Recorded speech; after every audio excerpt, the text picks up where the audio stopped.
actually listen to us. The Catholic Church have turned their back on us. I was involved in an inquiry, the independent inquiry into child sexual abuse, and I thought we were going to get justice there, but we were silenced at the inquiry. And I just wanted to say that, and tell the public the atrocities that did happen in these children's schools, these children's homes, where the Sisters Charity of St Paul's Apostle, they were nuns. There was at 2 children's homes, Croom Court and Father Hudson's Homes. Now there's 3 allegations of murder there, Steve. The children were getting raped by priests. Father Eric Taylor went to prison. He got 8 years for raping children.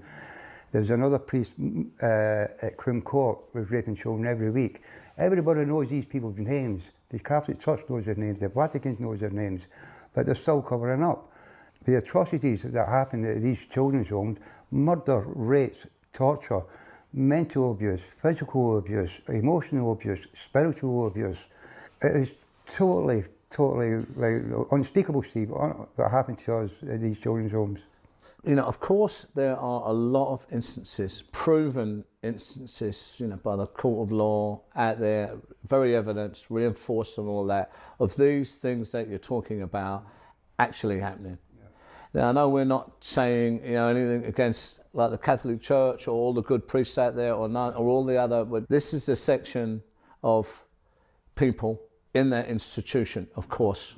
Just like there are sections of bad people in any institution, it has to be said. Why are they covering it up? Why are they not listening to this?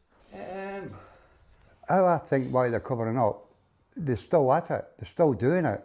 They're covering up, maybe it's financial, they don't want to pay out or they don't want to admit it. I mean, who do you mean by they though, really? Well, all of them, the Vatican. I've had meetings with the Pope Nuncio. He's the ambassador from Great Britain. Pope Francis sent him over. He came over to see me in Cathedral House in Birmingham, me and 2 other survivors. Now, he was sent there with Pope Francis. Pope Francis sent him over to discuss our complaints.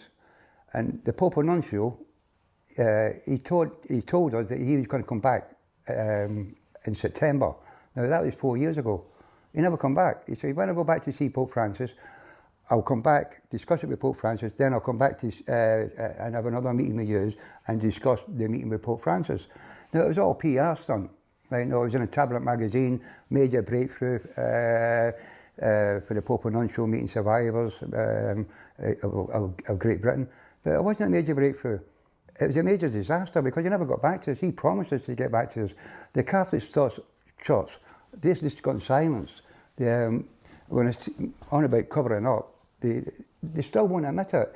We've been shouting for an inquiry into Croom Court, one of these children's homes that I was at. Croom Court is a national trust. It was run by the Birmingham Archdiocese and the Sisters Charity of St Paul's Apostle. The same